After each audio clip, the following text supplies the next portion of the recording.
Greetings and welcome to another edition of the most powerful platform for truth, bar none, anywhere across social media and the web.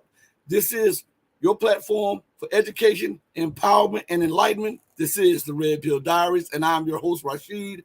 And I'd like to thank each and every one of you for giving me another hour of your day and another day of your time. I know that time is the most valuable and priceless commodity out there because once you use it up, you can never get it back again. It is an unrenewable resource. So I really appreciate that you decided to spend your time, a little bit of your time here today. Now, we're waiting for Professor Dr. Glenn Diesen to get here. He is a well-known, world-renowned speaker, personality, podcast host, political scientist, geopolitical analyst. All of those titles are befitting for him, and we're hoping that he joins us in just a minute. If he does not join us in just a minute, I'll hit him back up because there's a big time difference, and we're trying to. This is why we're here earlier today, so that I think they're like 7 or 8 hours ahead of us, and we almost had a mistake with that when we did the show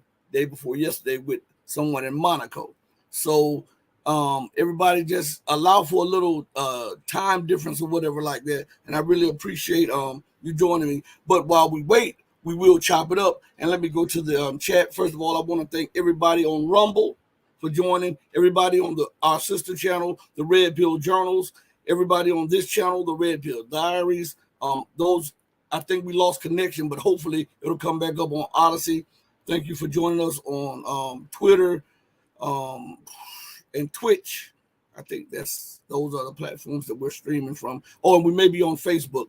Thank you all, and we really appreciate it. Shout out to Midnight Caller, the first one in the booth today. Shout out to my guy, Joel Bradford. Thank you guys for joining.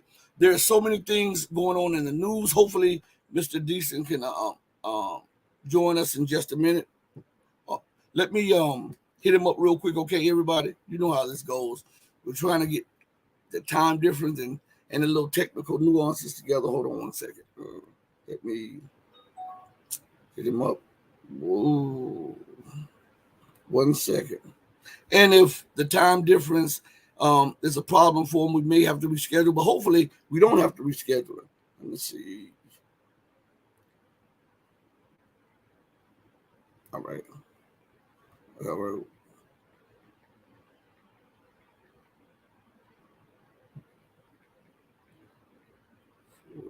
Hold on 1 second, everybody.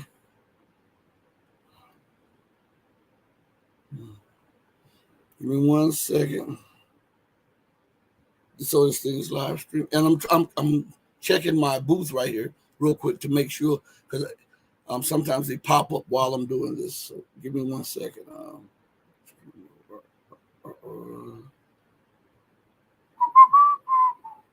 We are live. Let's see. Okay.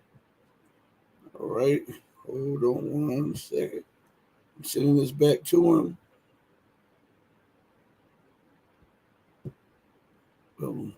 So just in case the link was cut.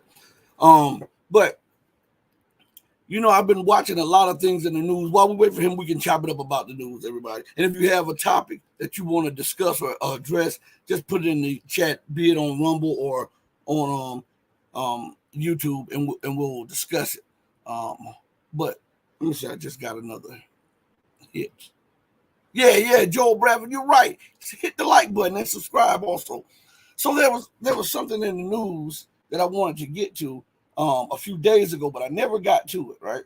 I think I may have skimmed it a little bit on our previous show, and it was from the former NATO commander of European forces, and how he kept, see how they continue to try to put in this stream of thinking. One person will come out, the next person will come out, then you have pundits, and then you have newscasters, broadcasters, analysts, and everything will start saying the same thing. It is their propaganda piece. And he was talking about a freeze or a pause in the fighting in Ukraine. Again, who would that benefit? If there was a pause or a Korean-style armistice, who would that benefit? Would that benefit the United States? Of course it would. Would it benefit Ukraine only for a short extent of time. Would it benefit Russia? No. Would it benefit NATO? Yes. So why would Russia, with all of the cards in its hand, why would it comply with Western dictates or Western needs, especially after they said that their stated goal was to break the Russian economy and bring Russia to its knees? Let me read a little bit of this first to you all, okay? This was published on November 13th. I didn't get a chance to talk about it. I wanted to see if other platforms would discuss it, and I only saw one or two people discuss it. So I'm going to get on this, okay, as we wait for Mr. Diesen. All right. And if by some chance that something is wrong with the connections or the links or whatever, we will do this. You know, something like this has happened before, and you know, we rebooted and did a reboot, and we had them on after we find out the little nuances between what was keeping us from broadcasting. Okay, so please do not charge it to us, charge it to the broadcasters, you know, and like StreamYard and YouTube and all of that stuff. Okay, but I bring you honesty on this platform. I'm going to tell it to you like it is. You may not like the way I say it to you, and I'm a country boy. My sister often laughs about me because all of my children speak proper grammar, and my sister said I'm the one from Burnt Corn, Alabama, or something like that, you know, because all of my children speak proper grammar, the proper English, right? And I'm a country boy. They were brought up a little different. Same morals and values, but a little different. You know, I came up a little country boy, so that country boy comes out of me sometimes, okay? So, but it's passion, it's love, and it's a desire to get the truth out, okay? If you hear my children, you'll be like, huh? But anyway, so let's go to this article real quick. And it's titled, Ukraine Can Be New Korea, ex-NATO commander. Now, what's significant about that title and what's significant about the ex-NATO commander speaking about this? It is because that was a line that was being dropped little bit by little bit over the past few weeks, right? What they were trying to do when they drop these things, they try to break down opposition to these thoughts or these political goals, because when the big wigs come out, it's no more so much opposition against it because multiple people have spoken on it. So the idea has been introduced and injected into the political atmosphere. Okay, so this is one of the reasons why you heard other leaders and other politicians speak on this over the previous weeks or whatever. And now you have a big wig come out, a military guy, say these things, and that is to give more weight behind it. And what they're trying to do in Bizarro world, they're trying to flip the script and make you believe that a loss is a win for the loser and the win is a loss for the victor. You understand? So they use these catchphrases and all of these little nuances to try to prepare your mind for a reimagining of the situation, and they want to make it look as though they are the victors, snatching victory out of the jaws of defeat. Right? Listen to what it says right here. Freezing the conflict and giving Kyiv seized Russian money is a realistic scenario for a miracle, James Sterevitz has said.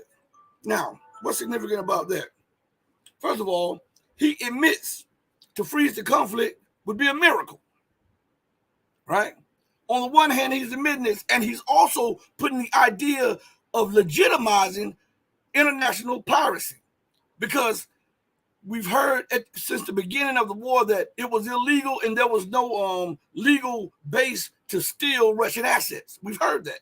But over the weeks and months, as the losses continue to mount for the Western world and the political establishment, they are doing a U-turn and trying to lay a base for the open and outright legitimizing of theft of the financial assets of the Russian Federation, and all the while trying to set the stage up to brand a loss into a win. That's what they're doing. So let's go further. The article says Ukraine will experience a Korean-style miracle if it stops fighting, gets limited NATO protection, and rapidly rebuilds, preferably paid for by Russian money, according to the retired U.S. Admiral James Stavridis. I can't pronounce his last name. It's Stavridis. Okay, NATO's former top commander in Europe. Now, that's a lot to unpack right there. Okay, that is a lot to unpack. So we're going to try to unpack just a little bit of it, and then we'll move along to show you the desperation that is now all across the board in the political and military establishment of the United States and NATO. Okay, it's something very important. He says Ukraine will experience a Korean-style miracle, right? If it stops fighting, gets limited NATO protection, and rapidly rebuilds, preferably paid for by Russian money. Now, over the year or so of the war, the Western world has said there are no legal or legitimate grounds for seizing Russian assets and turning them over to Ukraine or any other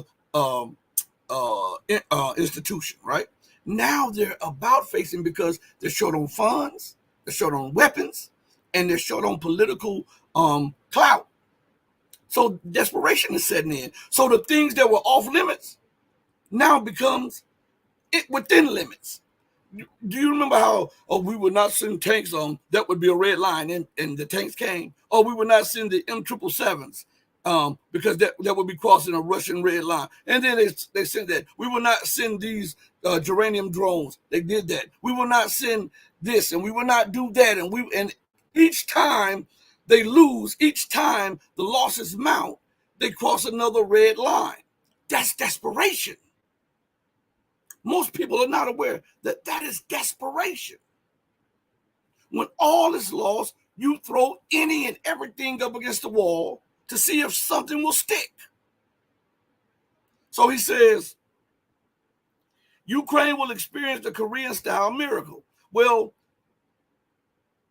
unknown to most Western people, that there were mass protests, and they've been mass protests constantly about U.S. occupation of Korea by Koreans. As a matter of fact, a few days ago, there was a mass protest going on about the so-called new alliance between South Korea, Japan, and the United States. They wanted U.S. troops out. They wanted Korea out of the alliance. They wanted Korea not to participate in U.S. war games. Go Google this stuff. Look this up. You won't get it in the Western press, but go Google it. So, the Korean-style miracle. Do you understand that South Korea is under the thumb of the United States? Do you know that they do not have control of their own military? Do you know that? In wartime, the United States takes full control of the Korean military. Do you know that the Korean economic rise and miracle is a measured economic rise and miracle under the guns of the United States, under the thumbs and guns of the United States? Do you know that? That it is almost a controlled economy, because the United States at any time can sanction, because a lot of what Korea has was afforded to them by the United States. And now, whenever America gets mad, she can sanction or prohibit this and that, and she can destroy her economy. The same as she did the Japanese miracle economy. Remember, Japan was China 20 years ago, 30 years ago, economically. And when America saw the rise of Japan's economy and how it was a threat to her own, she sabotaged her own allies' economy to bring it to yield, because Japan was thinking independently for a minute. Let's try to make peace with China. Let's try to do this. And that was not one of the goals of the United States. So an ally sabotaged their allies' economy to bring them to heel and bring them back fully up under the thumb of the empire. Man, with friends like that, who needs enemies, right? So let's go a little further. It says, and if it gets limited NATO protection, what does this mean? What he's referring to is that I'm going to tell you exactly what he's referring to. I'm not going to even beat around the bush. I'm just going to tell it to you. What he is advocating right now is a military intervention by NATO into Ukraine. That's what that is. Most people won't say it. I'm going to say it. I call an ace and a spade. Okay. He is advocating a military intervention into Ukraine. How else can you give Ukraine limited NATO protection? You go and move your forces into the areas that Russian forces have not yet entered. And then you put this protective line there and say that if you cross this line, we will deem this as an attack on NATO. This is what he's advocating. And it's ironic that he says that because he is the former NATO top commander in Europe. And just a few days prior to that, the former NATO Secretary General Rasmussen, I think that's his name, Fogmussen or Rasmussen or something like that, he advocated the same thing. And then prior to him advocating that, there were a slew of other NATO officials that were beating that same drum. Desperation is setting in. Desperation is setting in. The realization that the empire is failing and the consequences of that is causing them to reimagine it. And I want you to understand, see, when a person is under tremendous pressure and they are losing on every, like this younger, quicker, faster, stronger, more agile opponent is beating you to the punch, beating you to the kick. And those blows are swift and they're hurting. And what you're trying to do is buy time. And what you want to do is go on the reputation that you've been the world champion for the previous 10, 20 years, right? And you are hoping that that may cower this up-and-coming buck that wants to take your place. This is what's going on. They're putting out policies without thinking of the ramifications, the blowback effect. Do you believe that Russia would allow you to do that? Maybe they will. Maybe they won't. See, the empire always thinks about itself without analyzing the ramifications of the actions of someone else. Ukraine is not an existential threat to the United States, but it is to the Russian Federation. NATO is not an existential threat to the United States, but NATO is an existential threat to the Russian Federation. Now, right here in Ukraine, you have two existential threats converging on the security of the Russian Federation.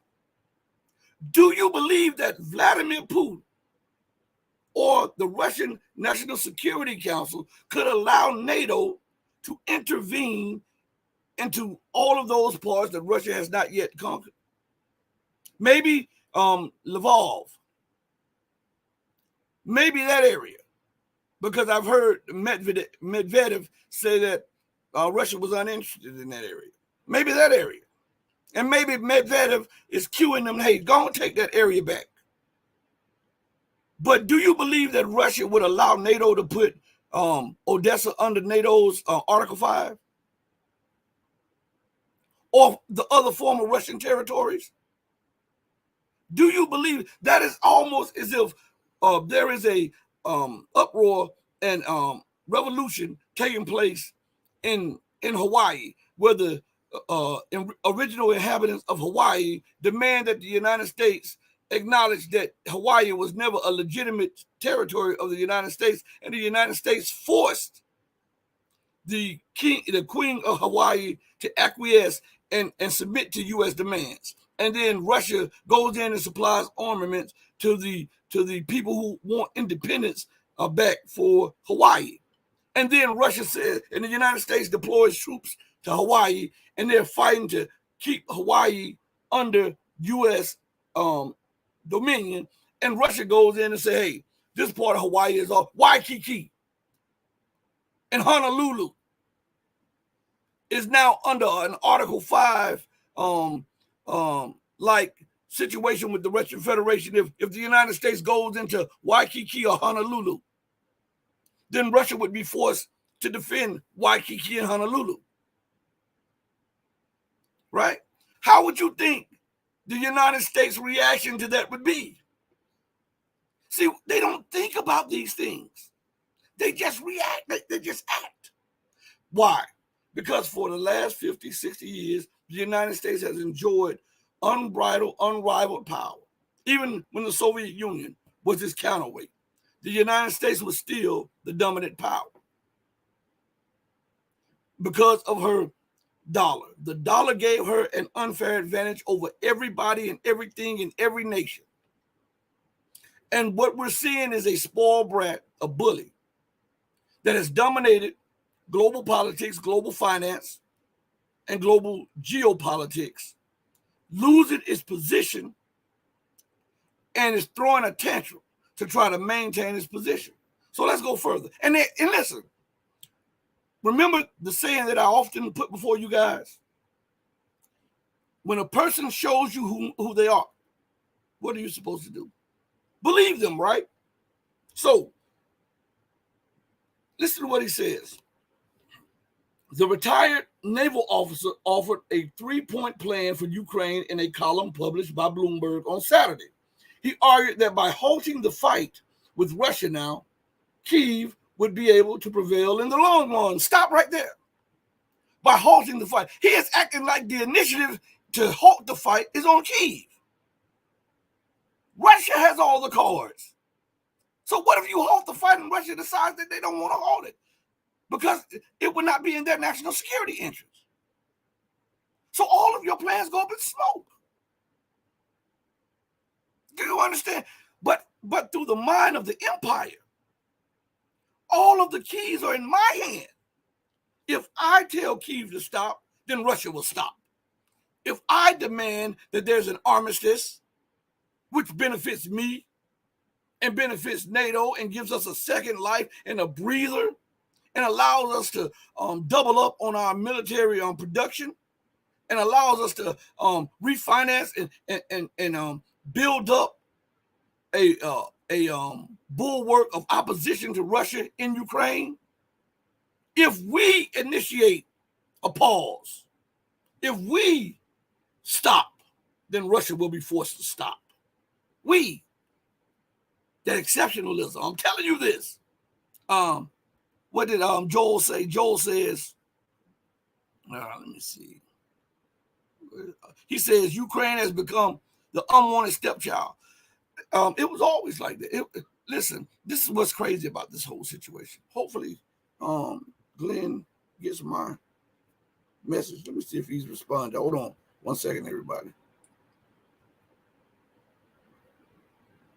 He hasn't responded back yet. But hold on 1 second.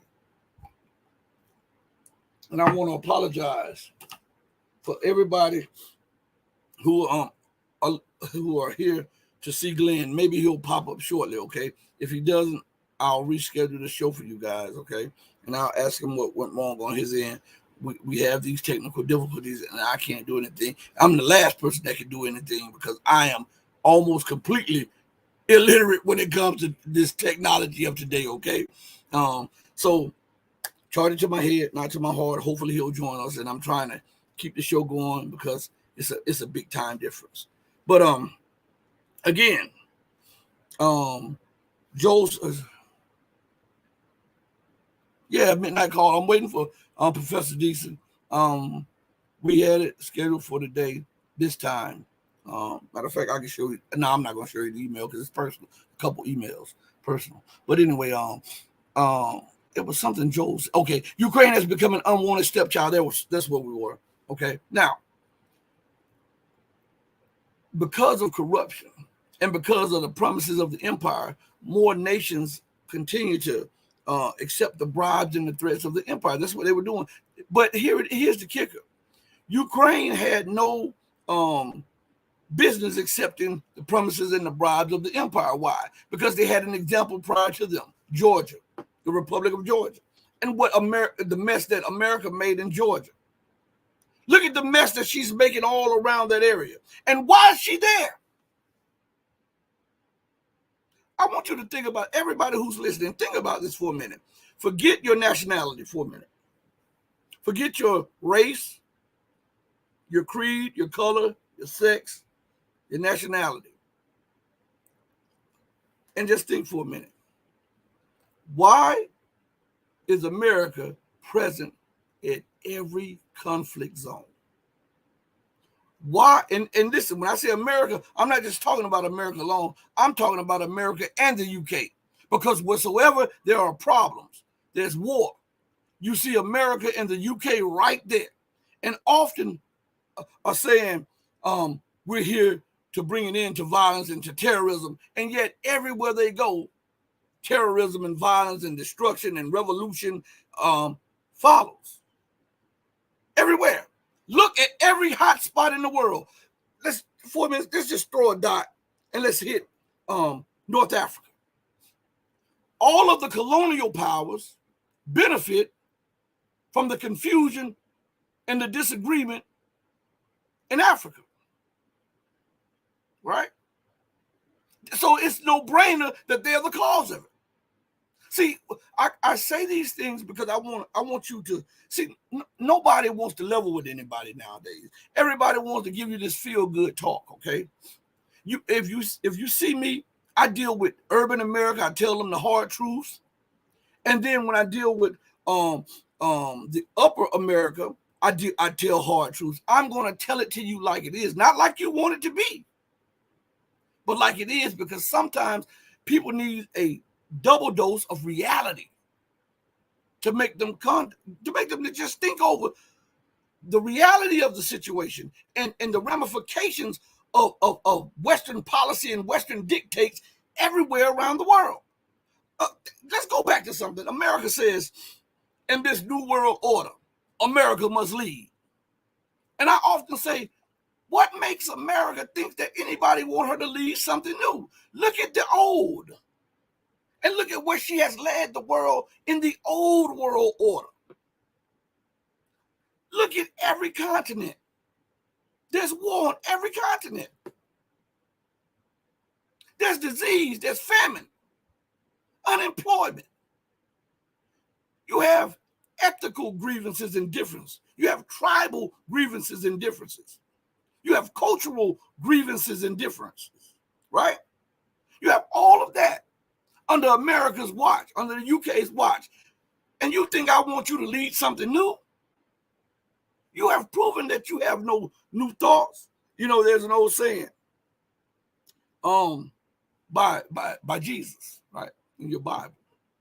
He says, you can't put new wine in old wineskin, lest the wine skin break and the wine spill out, right?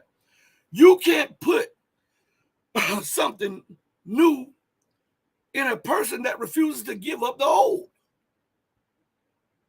What science tells us, two objects cannot occupy the same space at the same time. America's mind, the UK's mind, is hegemonic.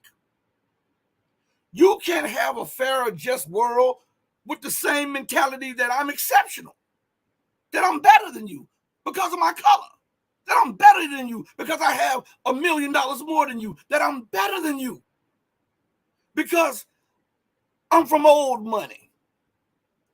You can't build a new world with the same mentality. I tell you what, if someone were to get a glass, here's a glass right here. And in this glass was mildewed tea bags. You would not let somebody come with you with fresh water to make some new tea and pour it in a cup with mildewed tea bags and mildewed tea, right? Even if it was half full, you would not allow, because it would taint the new stuff. So for you to have some fresh water, some fresh tea, or some fresh coffee, what has to take place? The cup has to be emptied and clean, right? And something, it must be made wholesome for something new, fresher, better, and purer to be poured in your cup.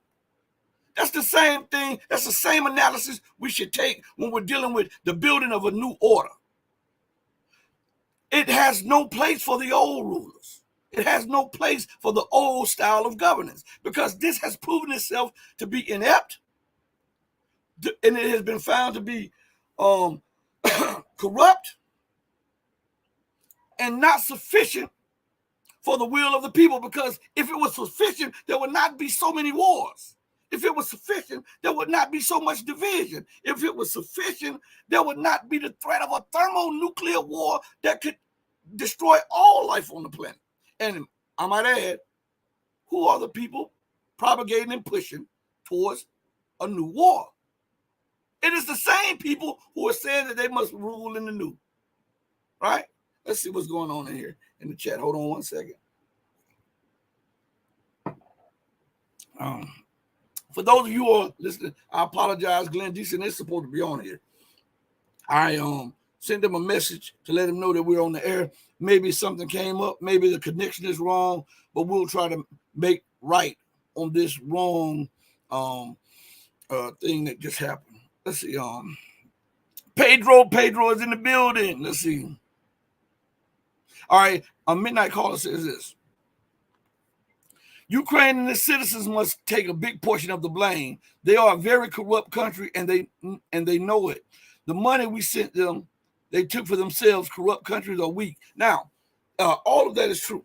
Some of the blame must be put on there, but the majority of the blame must be put on the West.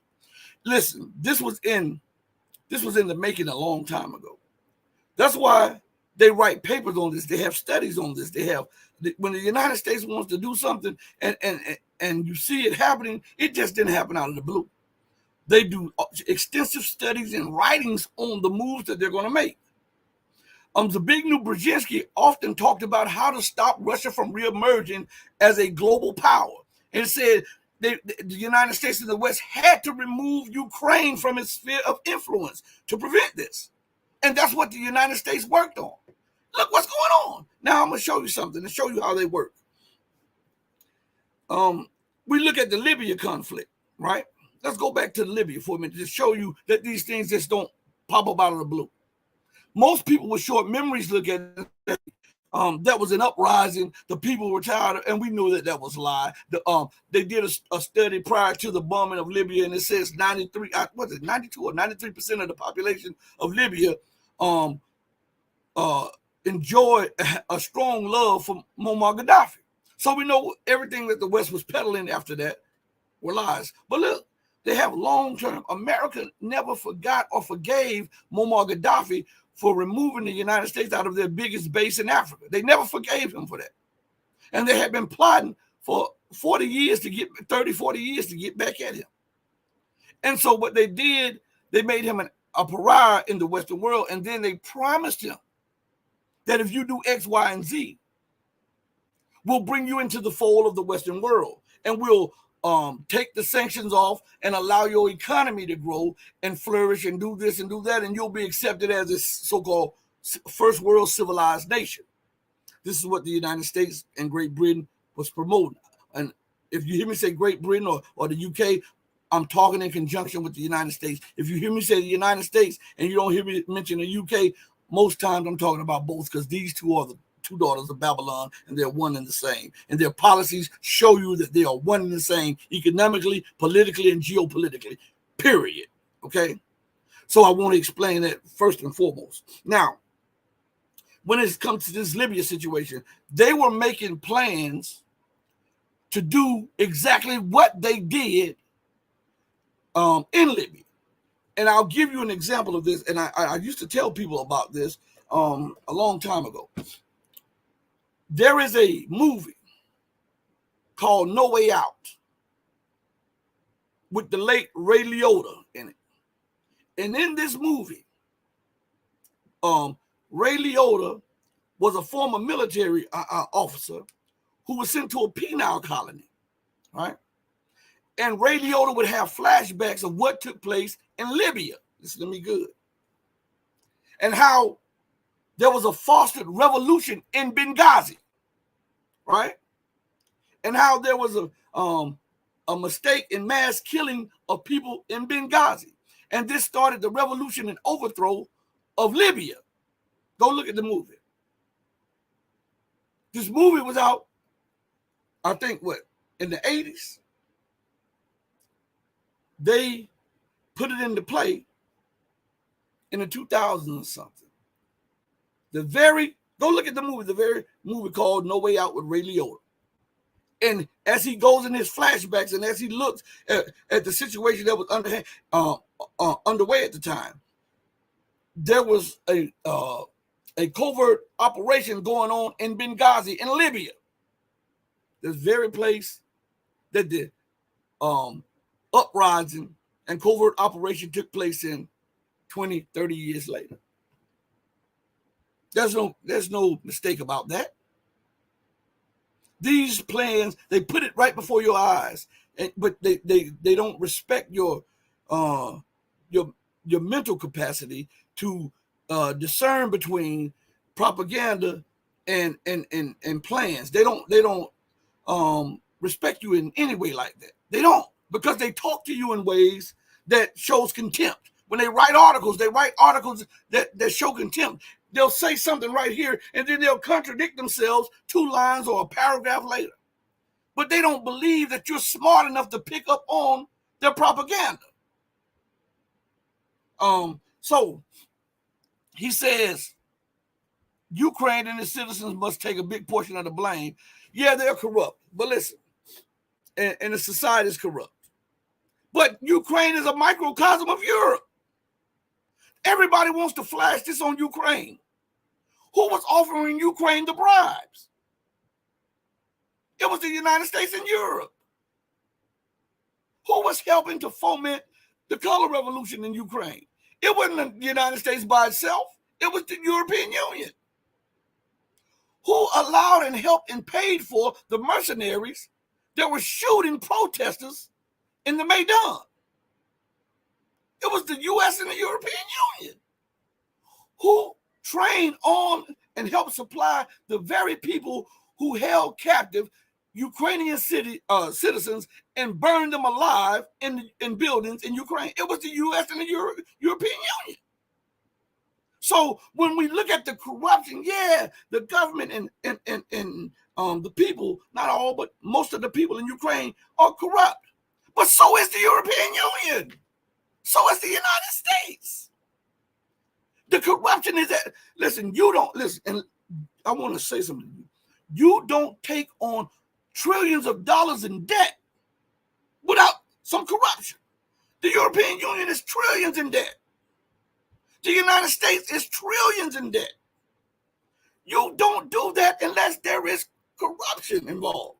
And one of the basic tenets of the corruption that's involved is how in the hell, with a good conscience, with a sound, clear conscience, can you ensnare your entire nation in debt for selfish gains and leave them out to dry? You don't care about the 320 million people that are going to suffer from your erratic, unsound, and irrational policies. The European Union, likewise. That's corruption.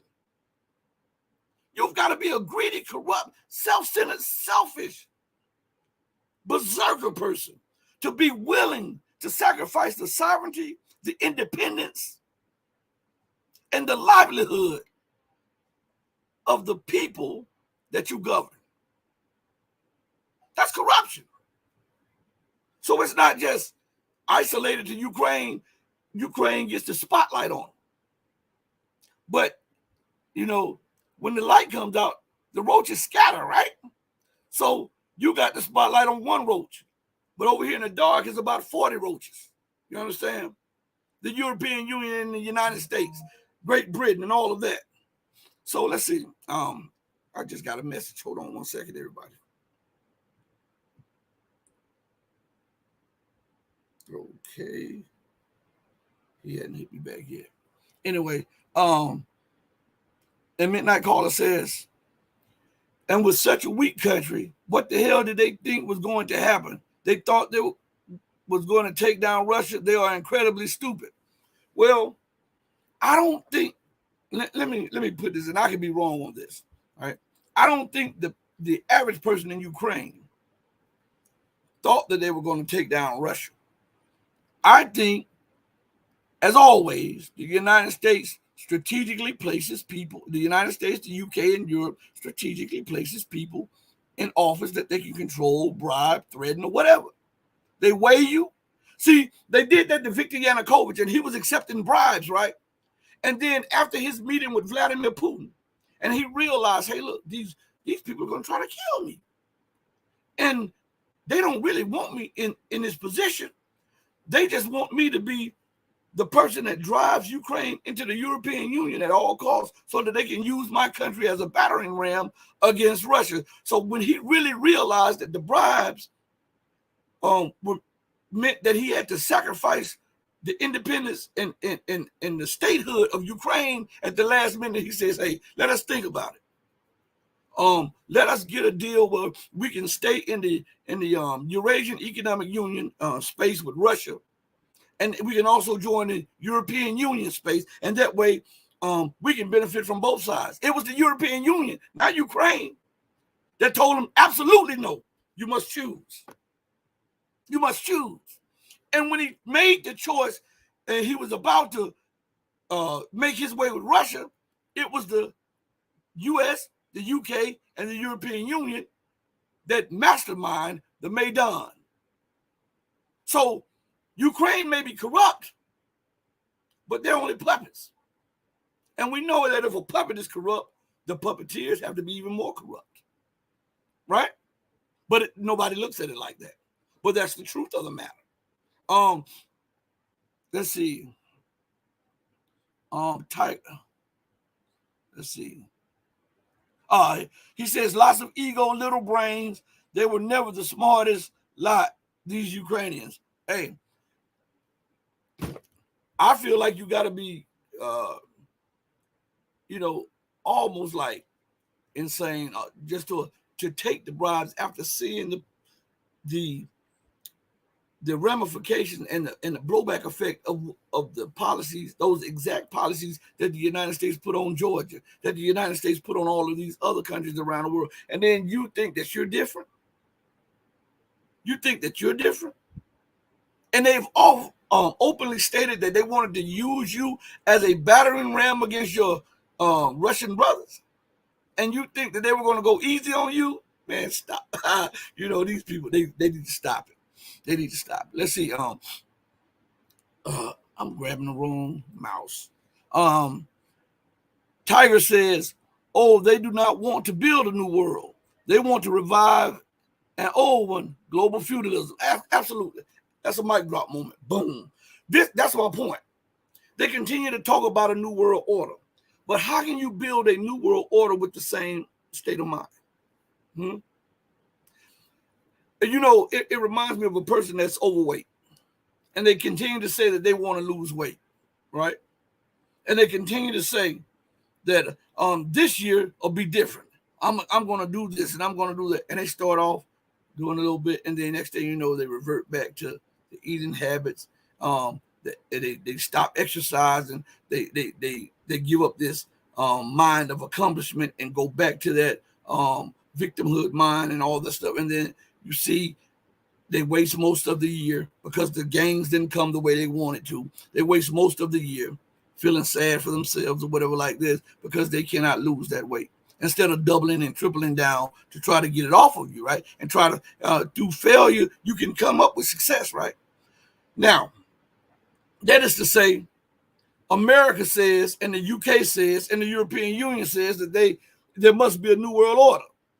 Yet they don't want to change the United Nations. They don't want to change the levels of power or the constructs of all of the international levels of power from the IMF to the World Bank. They want to hold on to all of the key positions, key levels, and key areas of influence, but they want something new. How is that even possible or rational? You're doing the same thing over and over again. What is that? You're expecting a different result. You want a new world order, but you continue to rob, steal, occupy, bomb, wage war on, sanction, threaten, undercut, everybody, and you're saying you want something new. But that's what you've been doing. That's been your policy and your mind state. So how can you bring about something new with the old mind state, the old actions? When you want something new, the first way to bring about something new is the changing of your mind, right? You have to renew your mind. If everything that you've tried has failed, guess what you have to do? Learn more. Learn something new so that you can try something new that may help you. And it may just be a small thing that's added to what you have, and it changes the whole perception. And then you start seeing progress. You cannot continue to do the same thing and think the same thing over and over and over and over and over and over again and expect change. Right? Oh, I can't lose this weight. Oh, everything I try failed. Oh, this, and you continue to have that mind state,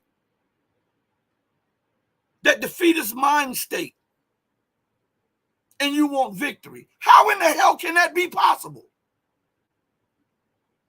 I ask these things because nobody else asks these things. Nobody talks about this. That's why people were angry with me when I did the few shows on Palestine. A lot of people got mad at me about that. Well, we had one guest who got mad at me and hung up. He had been on the show multiple times, talked about how enlightening the show was and how sound and rational my thinking is and all of this stuff, and how my show is the one show that talks and discusses the truth.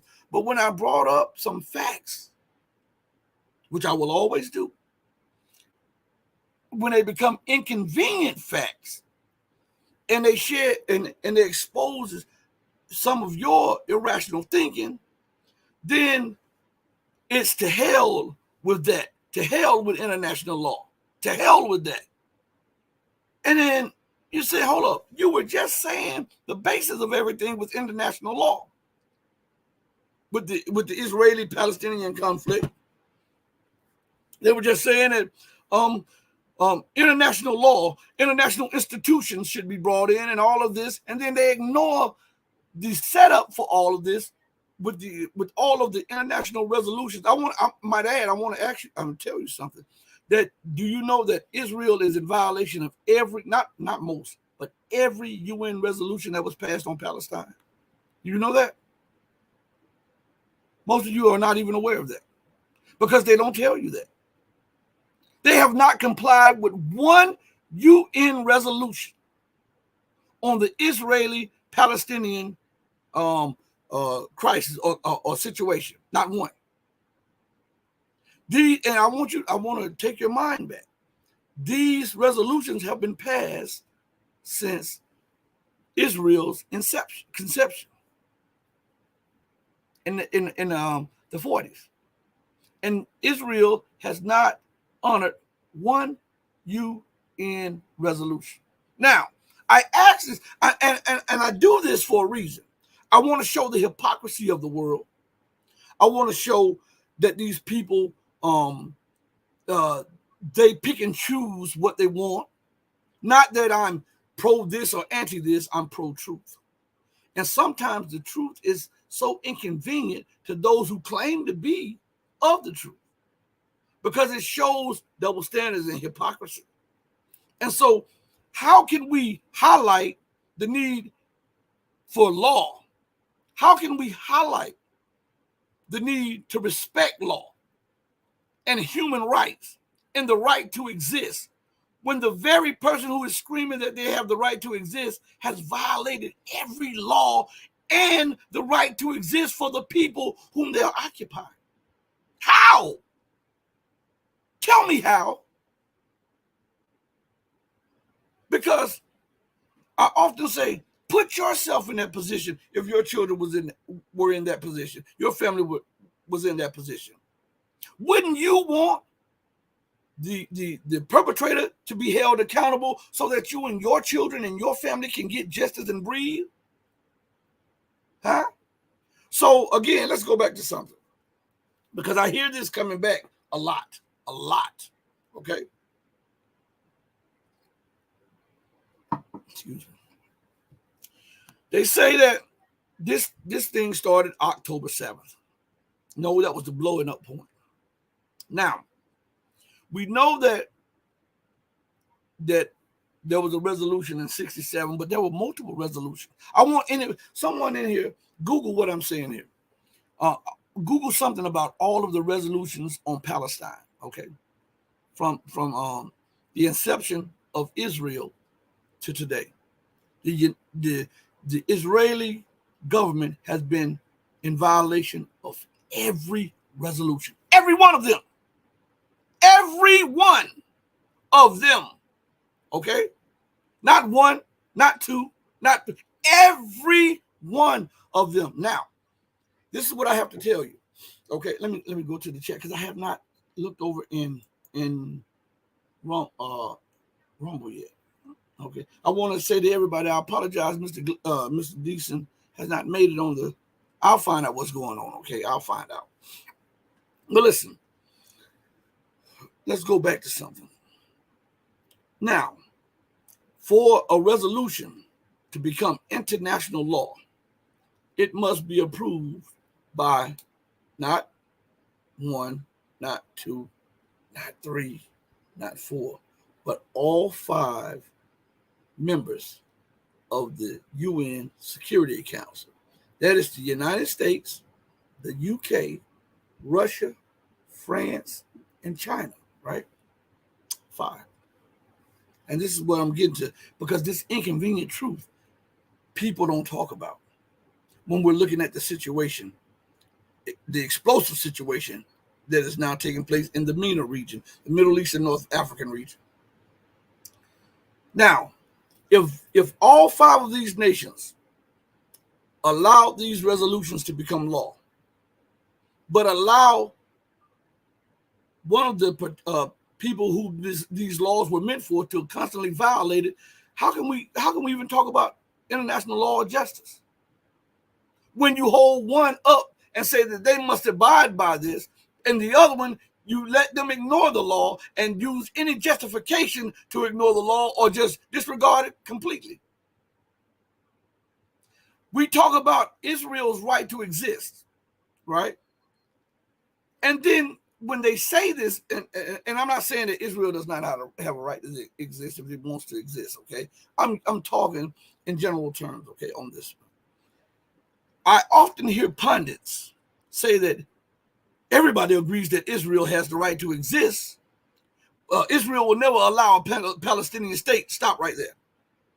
Stop right there. Now, I want you to look at that through the prism of truth.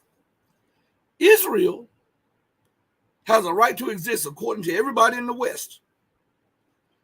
But Israel also has a right to prevent the Palestinian state. Okay? Because they say it will never allow, as if Israel is the power that decides international law. This is what I'm telling you. They say these things because they understand that you will not take them to task on this. So you're telling me that Israel has a right to exist, and has a right to exist in my homeland now. And I'm not saying it doesn't. For YouTube and for the algorithm and for everybody else, I'm not saying it doesn't. Because I know what you'll do. You'll come back and say this was anti this and anti that, ban the video, demonetize, or whatever. You throw me off the air or whatever. So let's get to this point. Okay? And for a minute, I tell you to step outside of your religion for a minute. Because I believe that is the greatest detriment to you getting a stoppage of violence or getting a just settlement, okay? Because you hear these people constantly talking about Islamic extremists, and they never talk about Christian extremists, because that is what is helping to allow these tragedies in the Middle East. It's because these Beltway people believe that they have a sovereign duty to support Israel at all costs, regardless if the truth becomes a victim to it. You understand? And this is not how things are supposed to be. Let's deal with truth, okay? Now, Israel has the right to exist, and in the same sentence can prevent the existence of a state that existed prior to its existence. Did you understand what I just said? Israel, according to the West, has a right to exist, and it has the right to prevent the existence of a state that existed prior to its existence. Because remember, regardless of the Bible thumpers and regardless of the religious enthusiasts, we have actual proof that Palestine was in existence up until 1947-48. That's when Israel started to exist.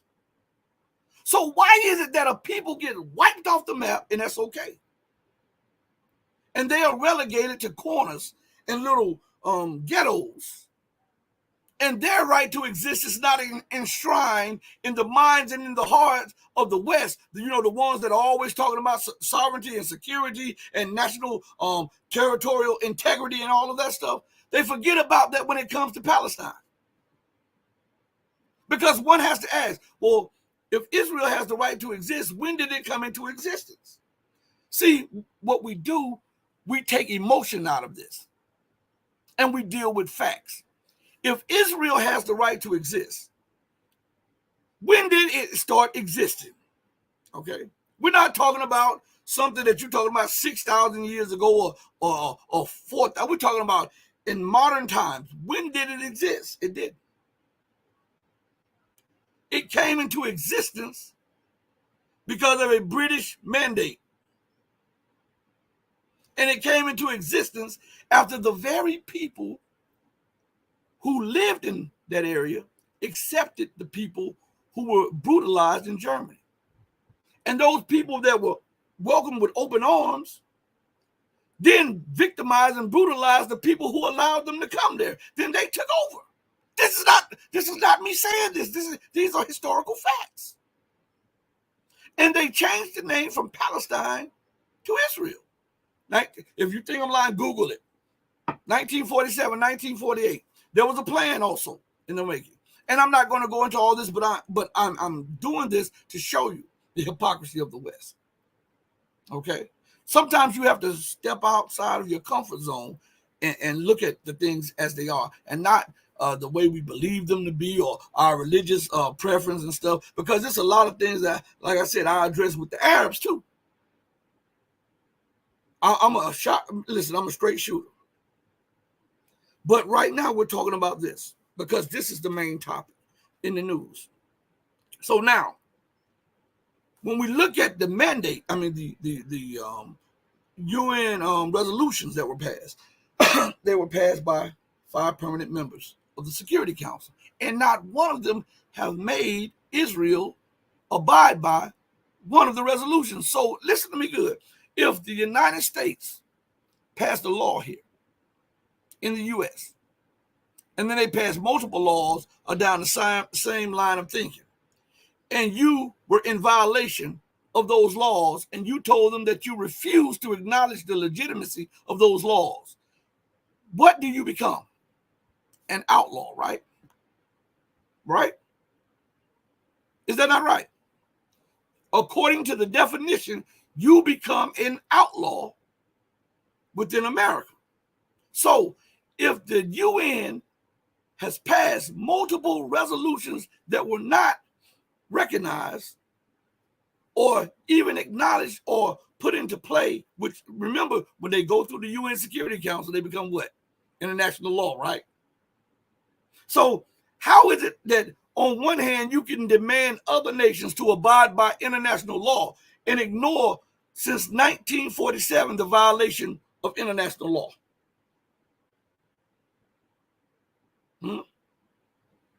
And the person that violated these legal binding resolutions become a what? An international what? Pariah. And so when you are an outlaw and violence follows you, you are still the cause of the violence because you refuse to live within the laws or the constraints of the law. Regardless if it's 5 years or 6 years, if you murder somebody, what do they tell you? There's no statute of limitations on murder, right? And so you always have to look over your shoulder. What we saw on October 7th was the blowback of that thought, of that particular line of reasoning, the blowback of it. Nobody wants to address that. They want you to believe that it started on October the 7th. Oh, this heinous crime took place on October the 7th. And now you haven't, I was listening to Scott Ritter a week ago, not a few days ago. And he was talking about the very thing that I told you about on this show. About they found out that a lot of the people who were shot by the Israelis and not by Hamas. And a lot of the people who were deemed as civilians were Israeli soldiers. I told you guys that. I didn't make that up. But the news continues to hide that because they have a goal in mind and they have a perspective that they want to put over on the people, regardless of the truth. And that's why, listen to me good, when you hide the truth, when you refuse to tell the truth, when you believe that there's more power in the lie, and you put more emphasis on lying than being a promoter of the truth, it is no wonder everything is crumbling. Because you have to tell another lie to cover that lie, and another lie, and another. And we see that in the media right now. We see that in government right now. They cannot be straight shooters. They tell lie after lie after lie to try to get the narrative that they want. And soon after they get a narrative, when the truth comes, the narrative starts falling apart and they move on to something else, and they don't want to discuss the lies that they told over here. This cannot go on in perpetuity. I'm telling you this. That's not how things were created. Let me see something real quick. Let me get this off the screen real quick. So, again, man, I'm so sorry Glenn didn't show up. Hold on one second, everybody. What just happened here? I just put the battery in the mouse the wrong way. Y'all excuse me for a second. And, all right. All right, I'm sorry. I put it in the wrong way. But again, we've got to start dealing with each other and the truth the way we should. And even if it's a unpalatable truth is truth regardless. It'll hurt your feelings, but you'll be better for it. You know, we in this society, we're so soft, we're so weak. We don't like truth. We don't like anything that slaps us in our face or kicks us in our behind or doesn't stroke our egos. We've got to get out of that. You got to be humble. And that's what is happening right now. God is humbling those. He said that the valleys will be exalted and the mountains will be made low. The mountains represents governments. Because that's the highest that you aspire to in life. The governments or those mountains, they tower over valleys. They tower over everything. So in scripture, the mountains, the governments are styled as mountains. And so these mountains seem immovable, because when you look at the power of America, you look at Britain, you look at the European Union, you say, oh my God, I don't see how these big government entities can be removed. Remember that mountains can be removed with high explosives. They do it all the time. And so what we're looking at is the thermite laid at the base, or a nuclear explosion laid at the base of the mountains of the Western world. We're looking at the collapse of America.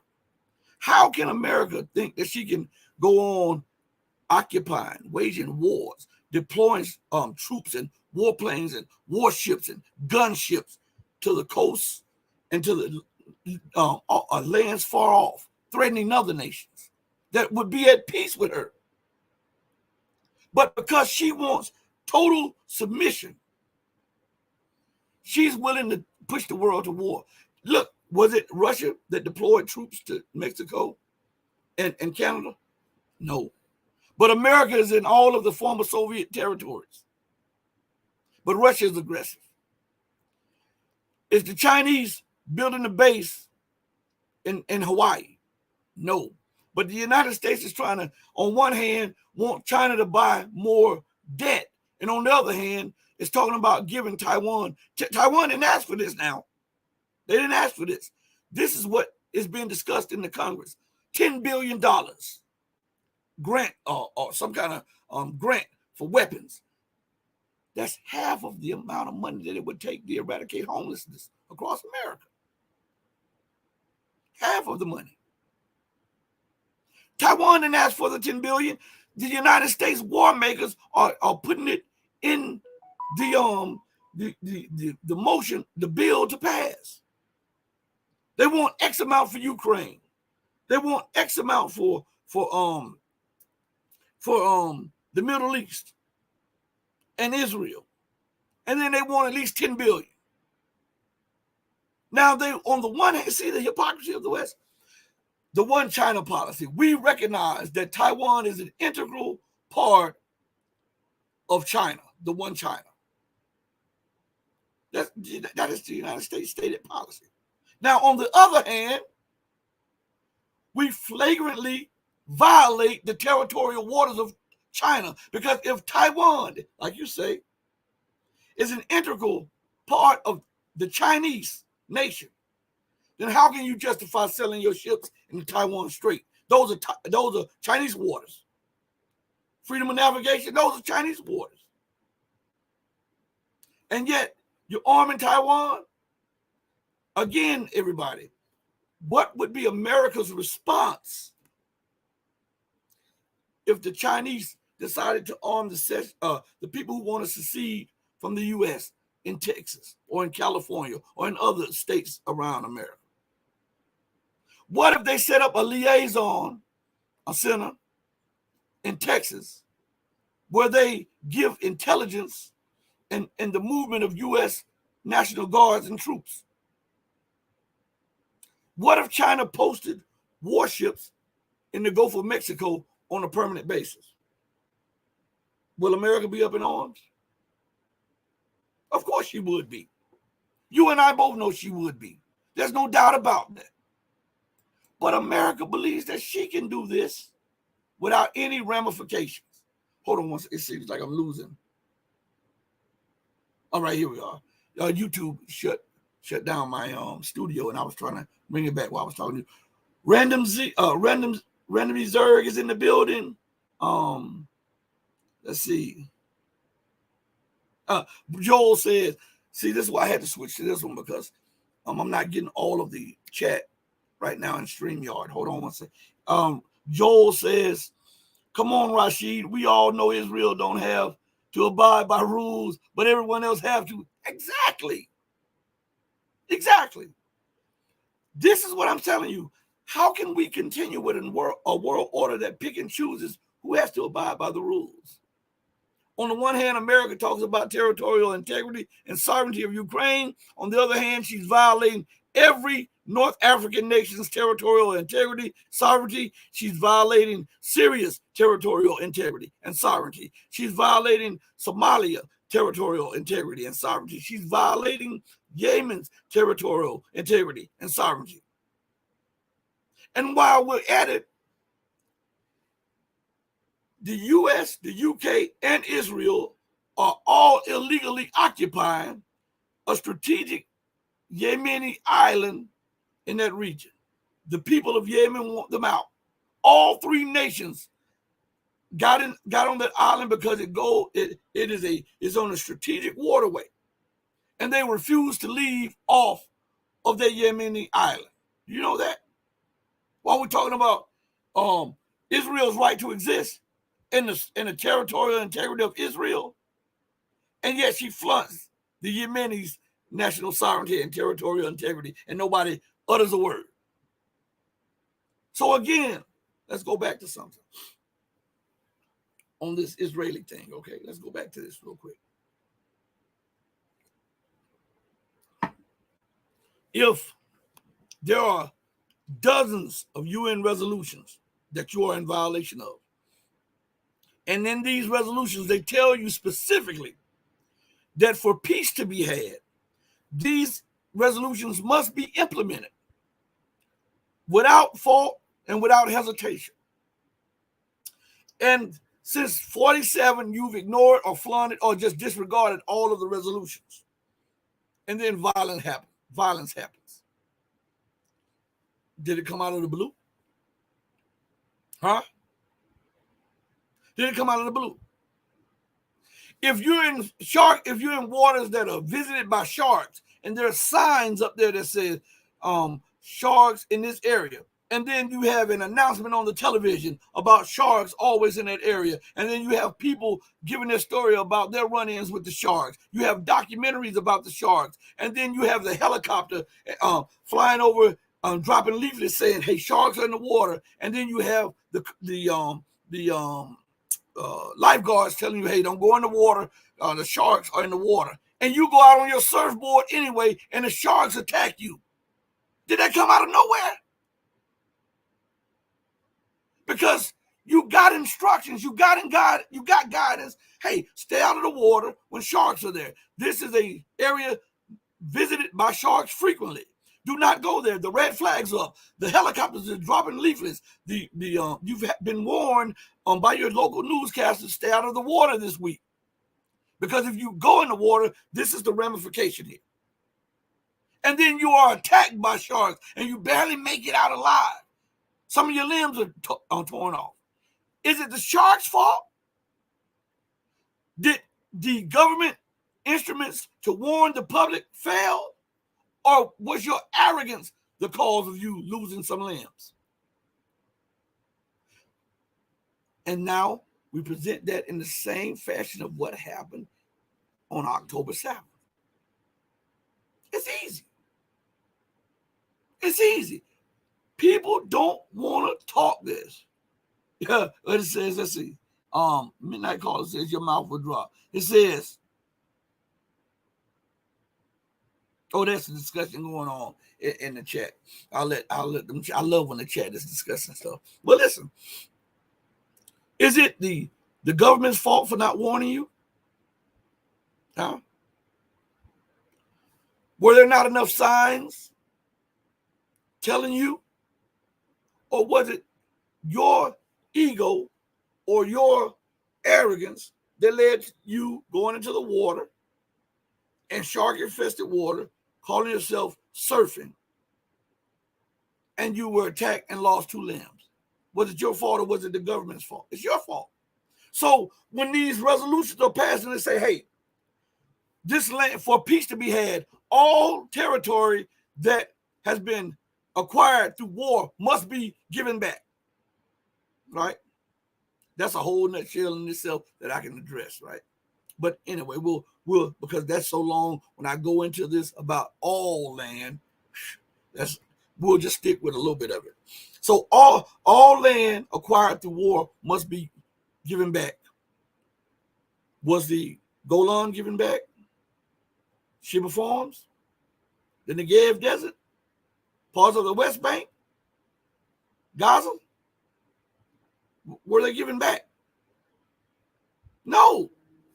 So the resolutions tell us that if you've acquired this land through war, and these people are asking for their land back, how in the hell can you expect to live in a secure, safe location when you are occupying not just one territory, but you're occupying multiple territories?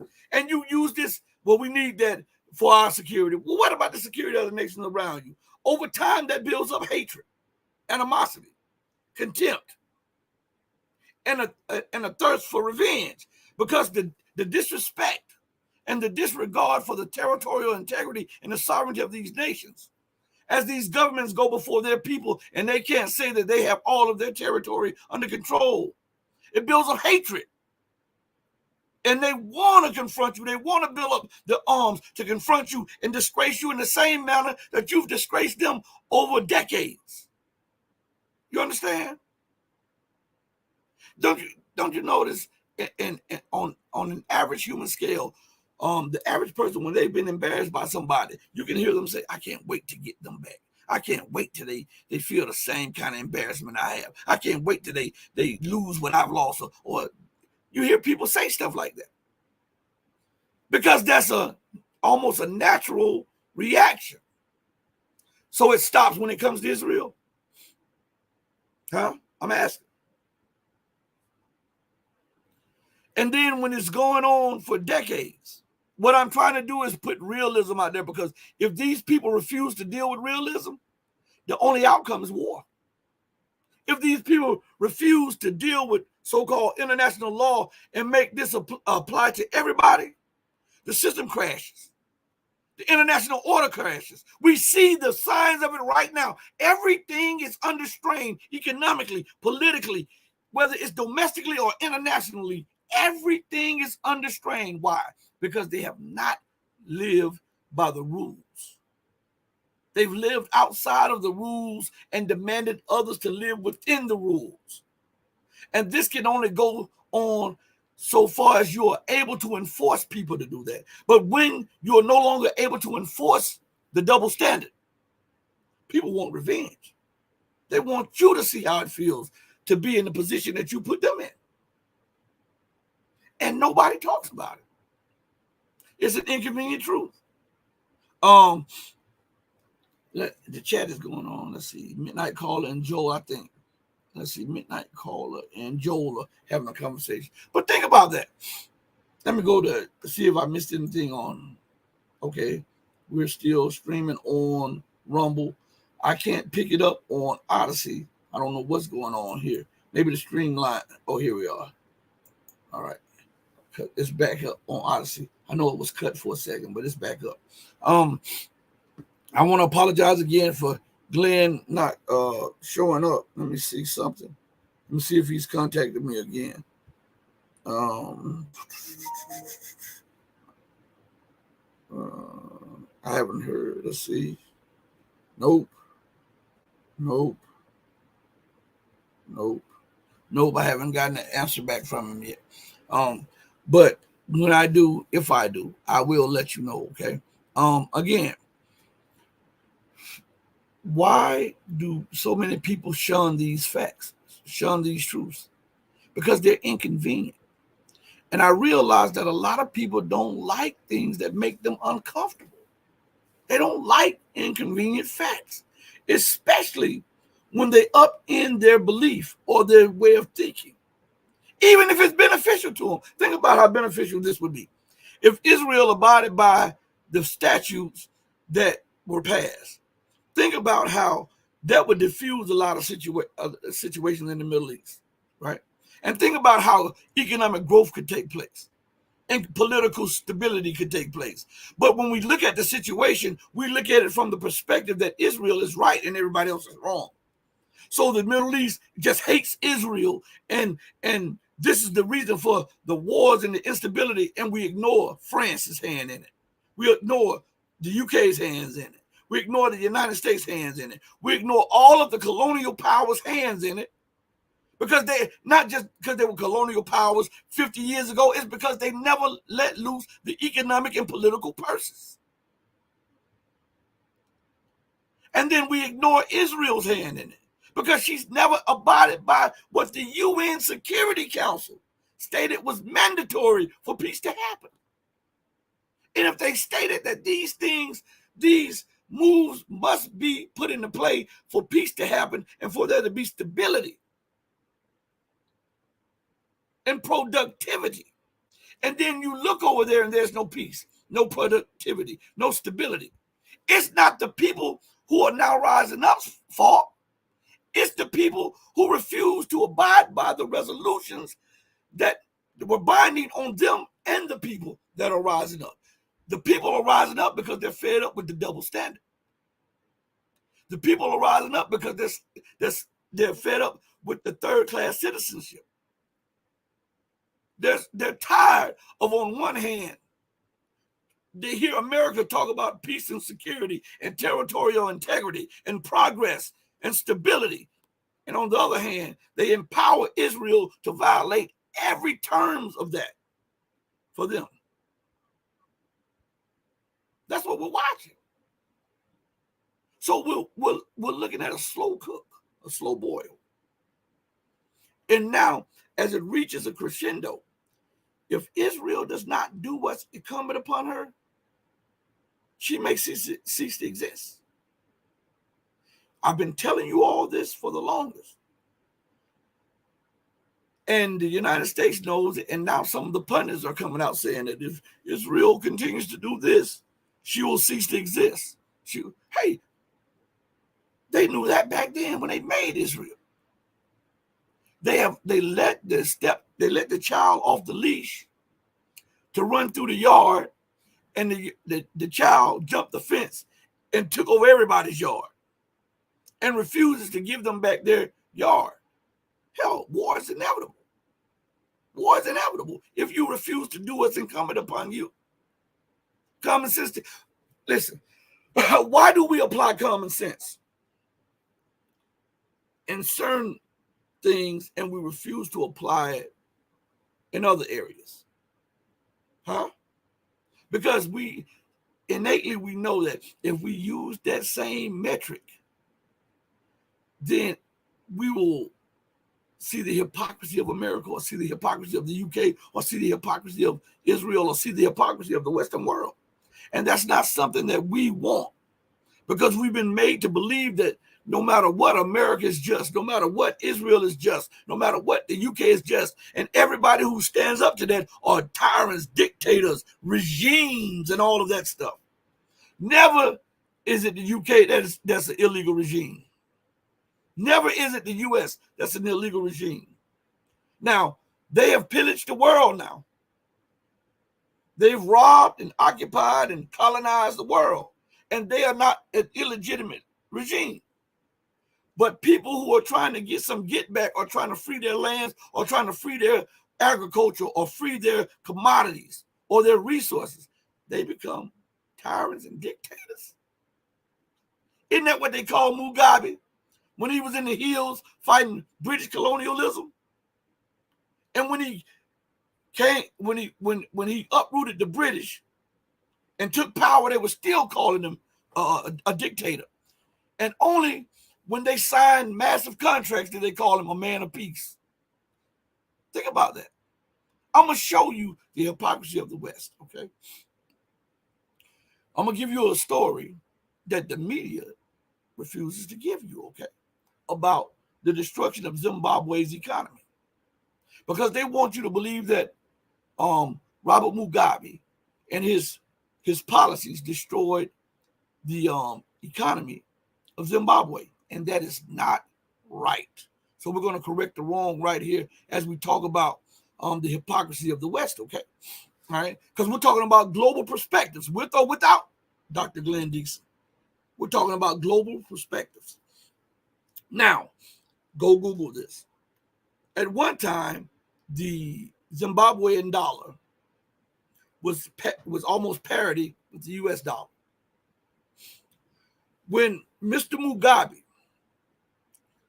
announced a land reform package for Zimbabwe to correct the wrong of colonialism, listen to me good.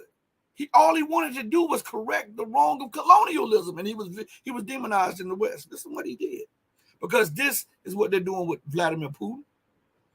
This is what they did with Muammar Gaddafi and all of these other people who wanted to correct the wrong of the Western policymakers, okay? He instituted, and he announced, he told the British, he told the US, listen, we've got to correct this wrong. There's no way that Zimbabwe should have it this way, where 3% of the population controls 95% of all of the farmland, all of the good agriculture farmland. There's absolutely no way that this is just all right. And these 3% are direct offshoots of British Empire and British colonialism, and they still have direct ties to the British government. This is what Mugabe was telling the Brits. He said, listen, we can make this fair. I don't want to just take the land, because I want to offer them something so that they can turn. See, you're not going to get this because they lie about this stuff. But you can look at the documentaries, and you can Google this stuff, and if you're diligent about it, you'll find out what I'm saying is the truth. So Mugabe offered a package where he would compensate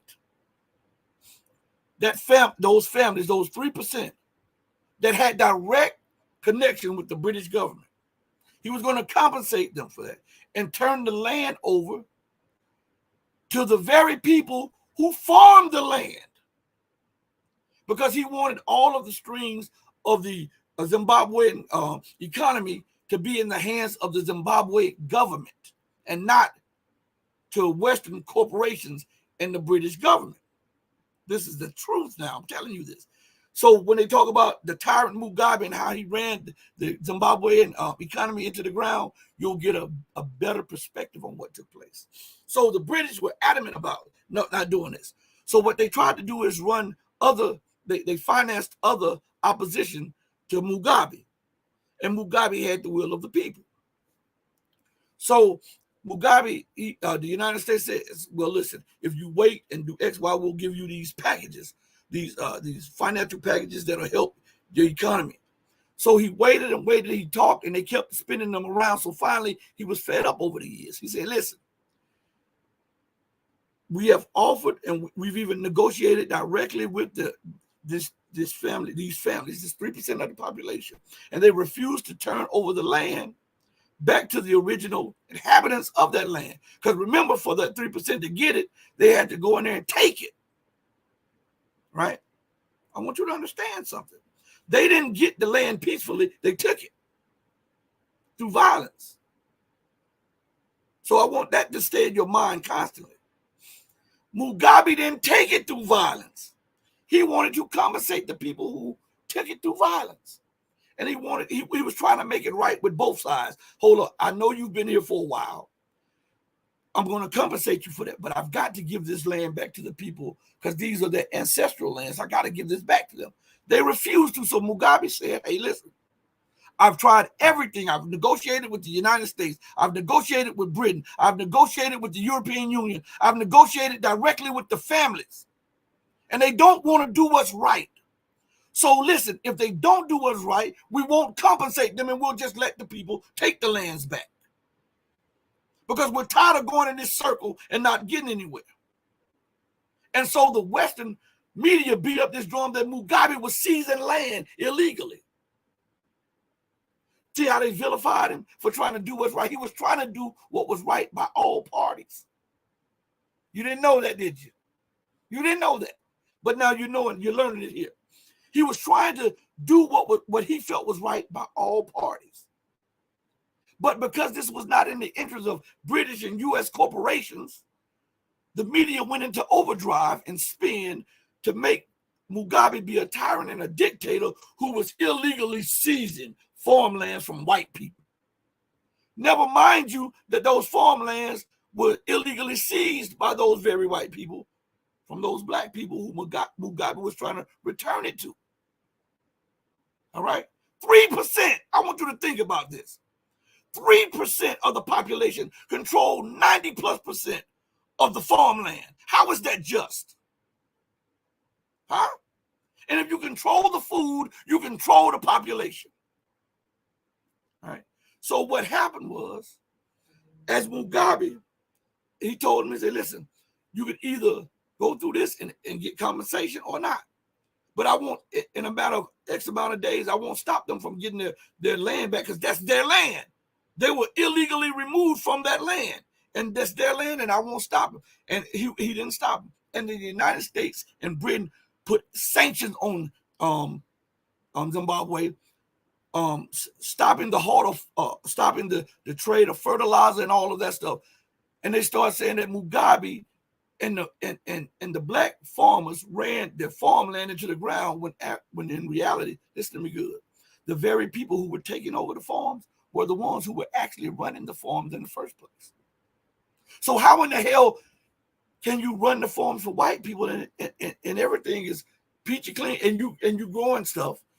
And then when you get the land back for yourself, the very same land that you were just running 24 hours ago for somebody else, when you get it back, you can't grow anything. The United States and Britain put an embargo for all of the necessary things that needed to keep the farms going. You didn't know that. But I'm telling you this, and I know a lot of people don't want to hear that, but you have to get a history lesson on this. And I'm telling you this because we see the same thing going on in Russia. Because Vladimir Putin started kicking out the oligarchy class, and he started trying to do right by buying back stolen assets. During the collapse of the Soviet Union, the United States and the West started buying up assets on the cheap. So Putin was trying to put back state things that would be state-owned assets back into the coffers of the Russian economy so that they can get off of their knees and stand on their feet. He wanted the resources back in the ownership of the Russian people. This is a no-no to the oligarchy of the West. We got to control everything, they said. So they went to work in Chechnya, right? In Dagestan. They wanted to start infighting to break down Russia's independence so that they can balkanize Russia and then go in there and seize the assets. Is this not a story that we see replayed everywhere on the planet Earth? Huh? From Zimbabwe to Libya, to Mali, to Chad, to Sudan, to Yemen, to Syria, to Iraq, to Afghanistan. The same people are involved. This should be enough to let you know that these people are sociopaths, right? It is unreal that we continue to get duped by these people. Well, not we, but some people continue to get duped by these people. Let me go into the chat one more time before we call it. Okay, I tried to stay on as long as I could without. Let's see. Joel Bradford says, facts. I'm telling you the truth about what took place in Zimbabwe. And then they brought in this guy who wanted to serve British interests. I remember when I saw the documentary, they took it. I think they took this documentary off of YouTube a while ago. And they wanted him to I cannot pronounce the name, transverate, something like that. He became the prime minister in the Zimbabwean government with a unity government with Robert Mugabe. The British controlled him.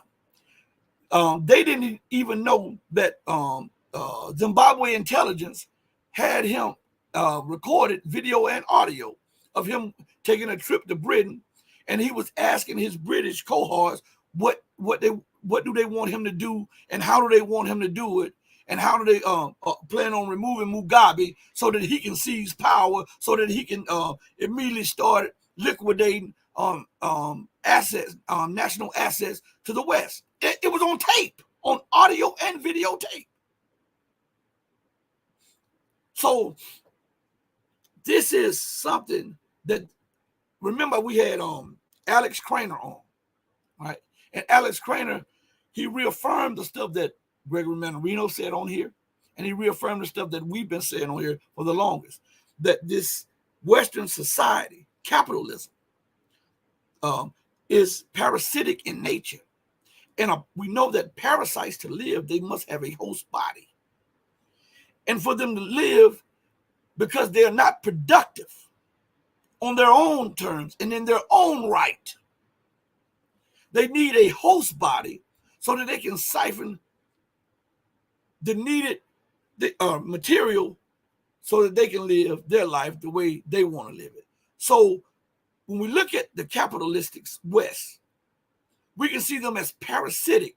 And what they do, they attach themselves to resource-rich countries, on strategically vital countries that are located in strategic trade ways, whether it's land or water or whatever. They attach themselves so that they can hold the barrel of a gun to the head of anybody that bucks up against British pound or US dollar or European euro hegemony. Because they need this, because remember, Europe has no resources, literally no resources. So they need this.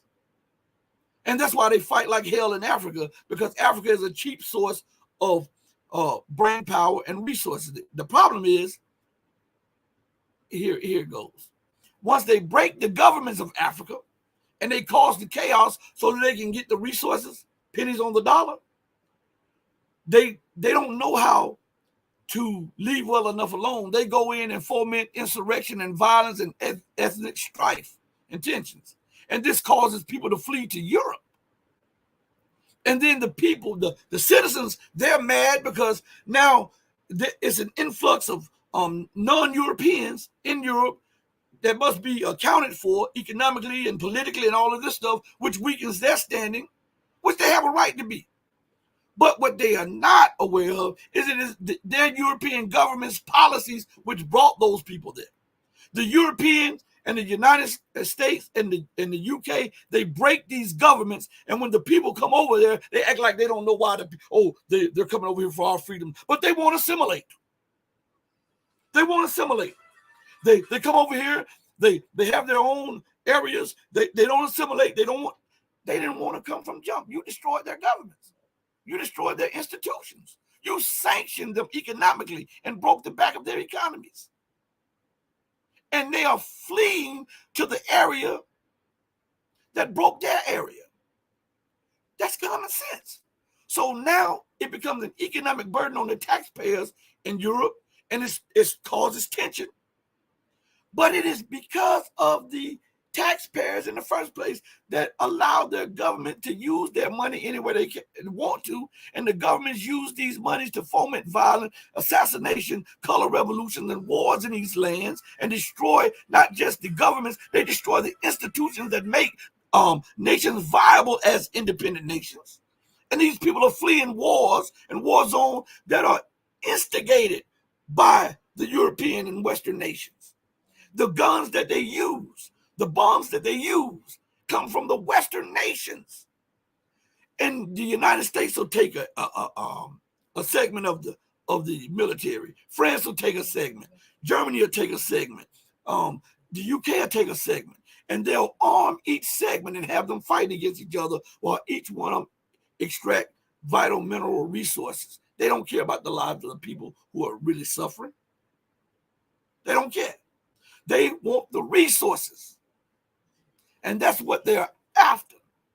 And we see that on a daily basis everywhere around the world. Everywhere. I'm not making this stuff up. I'm telling you the reality of the time. And let me go back to something. I want to address something else before we go, okay? Since we're talking about global perspectives, all right? Let's look at this. I hear some pundits talk about Islamic terrorism. They love to use that name. They love to tie those two words together.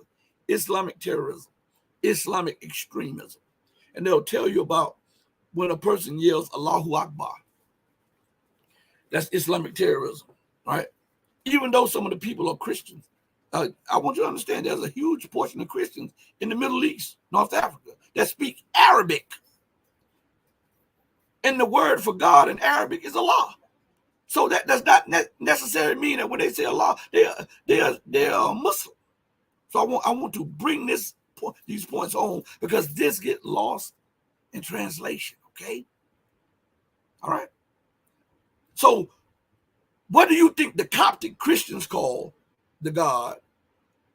Though they speak Arabic, they're in Syria, they're in Egypt. What do you think they call it? Allah. Because they speak Arabic, right? So if they yell it out and they blow a building up, that's attributed to Islamic terrorism, because they say Allahu Akbar, right? Listen, listen. I gotta break this stuff down real quick before we go. Hey, could you hit that for me? Could you silence that for a second for me? I'm sorry about this alarm thing is going off and I can't get to it behind the curtain. But and I don't want to be rude and just get up, but I want to bring something, because a lot of these pundits, they say this because it's natural for them to say it. They have bought into this crap. Alternative media, Islamic terrorism, Islamic extremism. So if you call Hamas an Islamic fundamentalist group, an Islamic extremist group, for fighting for lands that are occupied, that are theirs, what do we call America? America goes around the world and professes to be the most Christian nation in the world, but she's been at war all but 10 years of her existence. That's not Christian terrorism. That's not Christian fundamentalism. And check this out. If it doesn't get more extreme and fundamental than that, ask them why they got to support Israel. Huh? It is not because of national interest. It's because of religious dogma. Because they believe, with a skewed view of their Bible, that they got to support Israel because Israel is the chosen people. Because they have no understanding of history. They have no understanding of theology. So they go about that ignorant view right there. Is that not Christian fundamentalism? I'm asking you all. Because if we're going to judge Muslims and Islam by a certain measure, we've got to judge Christians, Hindus, and Jews by the same metric, right? Or else we can be deemed as what? Hypocrites. Right? Listen, Joel, I see you in the building. I see you down there. Let me put his. Here we go again. My mouse is going dead. That's a brand new battery in this mouse. It's a brand new battery in the mouse, and it's acting crazy. Let me bring this up here. Come on. Because I want to talk to you all for a minute. Let's see. 109. Let me go down. Joel says this. All right, I'll put that up on the screen real quick. All right. It's an open invitation if they want to come on, you know. It's an open invitation if they want to come on. But let me say something. Let's look at this situation. These pundits, they throw this term around, and it has become second nature for them to do that. And then when you look at the Western world, what is NATO? NATO is a predominantly so-called, I say so-called because these people are not Christians. I won't put that tag on them. I'm not going to put that tag on them. They just talk like they are. They talk. There's no way that you can say that you follow Jesus and kill people like you do and expand your military machinery like you do and to disregard sanctity and sovereignty of life and security of life and call yourself a follower of Jesus. There's absolutely no way you can do that. So I say these so-called, okay, people, the West, the Christian West. What is NATO made up of? Huh? 99.9 of the nations claim to be Christians. And all of these nations in NATO have been occupying powers. They've been colonial powers. That's not Christian terrorism.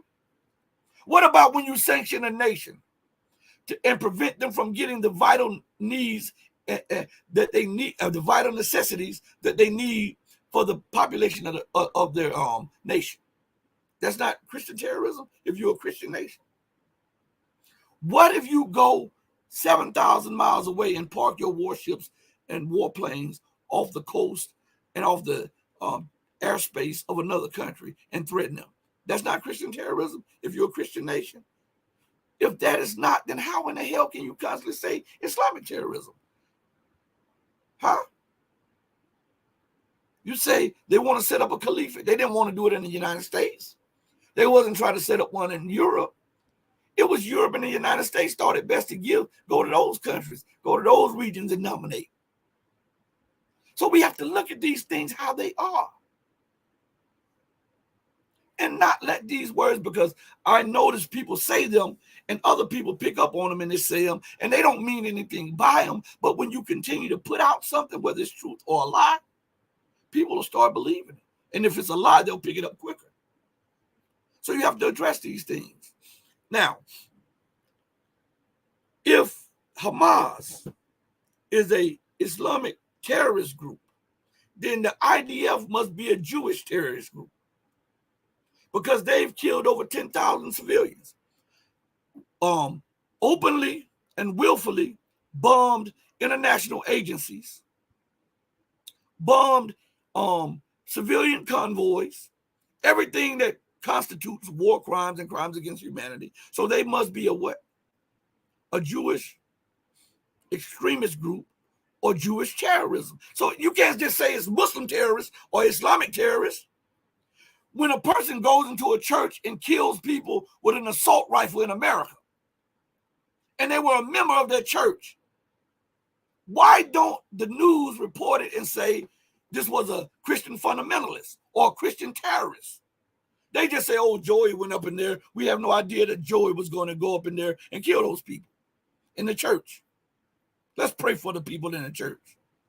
But if you hear Rahman or Uthman goes somewhere and he kills somebody, Islamic fundamentalism, Islamic terrorism. But Joey wasn't a Christian terrorist, though he killed more people than Rahman. Do you see how they try to put negative connotations to Islam and to Muslims? And this is pervasive in Western society. And one has to ask, they say, well, we're fighting fundamentalism. The best way to fight it is to take your behind home. Get out of their countries. If you don't like what they're dishing out, get out of their countries. Because I hear some of the military brass say that they come here and they don't conform. Well, you go there and you don't conform. You dictate and take over. Telling the Ugandans that they got to accept gay marriage. You over in Uganda trying to dictate U.S. policy. And yet at the same time, you're saying that you respect the sovereign right of every nation to make their own rules and regulate and govern the way they're supposed to, and then you're going to sanction Uganda or sanction another nation because they won't conform to your gay right agenda. The hypocrisy of the West. It's astonishing. So we're talking on these global perspectives to try to enlighten the people and let everybody see the things as they are, not as we would like them to be. We want things better, but things just don't get better just by getting better. You got to address issues. The doctor, I was looking right before the show started, something popped up on my feed, my news feed, and it was talking about how. Matter of fact, let me see if I can pull it up. I hope it's still up. Yeah, it's still up. Okay. Let me pull it up for you for a second. Let me see if I can pull this up for you. All right. All right. See if I can pull this up for you real quick. Give me 1 second. Because this has everything to do with what we're talking about. All right. Yes, major cancer. All right. Here we are. Share. All right. Is it on the screen now? It should be getting ready to pop up on the screen right now. Okay, forget that bowl of food up there, okay? Forget the bowl. That's not a part of the article. Look at the headline. Matter of fact, let me see if I can. Okay, we have it. And the article says, major cancer breakthrough as scientists. Go that way, baby. Thank you. I'll be with you in a second. Major cancer breakthrough as scientists discover kill switch that destroys cells. All right. Now, let me see how you get this ad off of here. I don't even know how to get the ad off here. They have so many ads. Oh, let's see. All right. Can we get it? All right. Here's a picture right here. All right. And I want to show this picture for a reason. All right. You see this picture right here. These are scientists going into the cell, into the genome, and they're not looking at the superficial. They're looking deep within the body's tissues, within the cancers themselves, right? And they discovered what? Major cancer breakthrough as scientists discovered kill switch that destroys cells. Okay, now listen. What's important about this is because for them to get an answer, they had to go to the root of things. They couldn't just skate over this and say, October 7th, Hamas did something that was heinous. They don't talk about October 6th when the Israeli they were firing live rounds at civilians protesting Israeli occupation. They don't talk about October 5th when the IDF was brutalizing teenagers and putting them in their trucks, carrying them off to jail with no charges. They don't talk about October 4th when they were using rubber bullets, firing at old women in the occupied territories. Oh, we can go back. All that you hear them talk about is October 7th. They ignore everything prior to, and they ignore all of the things that would show Israel in a different light and show the resistance in a different light. You cannot get to a solution if you don't address the problem. How did these scientists come up and discover a kill switch? Because they did not look at the superficial things, right? What did they do? They went into the core of it, and they looked at all of the convenient and inconvenient truths, right? And in that, they were able to extract something out that was beneficial for life, right? Or beneficial and conducive for peace, we can say. And that is to have a kill switch that can turn cancer on and off. And it can benefit the millions of people in America and the tens of millions of people around the world that are suffering from cancer or predisposed to getting cancer. That gives them hope because they look over the superficial and into the depths of the disease. That's what is needed today. You got to look over the superficial and look at the cause. Look at what causes the anger to fester and metastasize. Look at what's causing the war. Look at the ignoring and the flaunting of international law. Look at the occupation. Look at the things for what they are and not for what you want them to be. Look for the truth. This has been Mrs. Barbara Legs, baby boy. Know that I love you more than life, but the love that I have for you pales in comparison to the love that my God has for you. Until we next speak again, stay strong, stay true, but above all things, stay righteous. Hey, mama, your baby boy loves you more than life. Deuces, everybody. Thank you for joining me. We're out of here.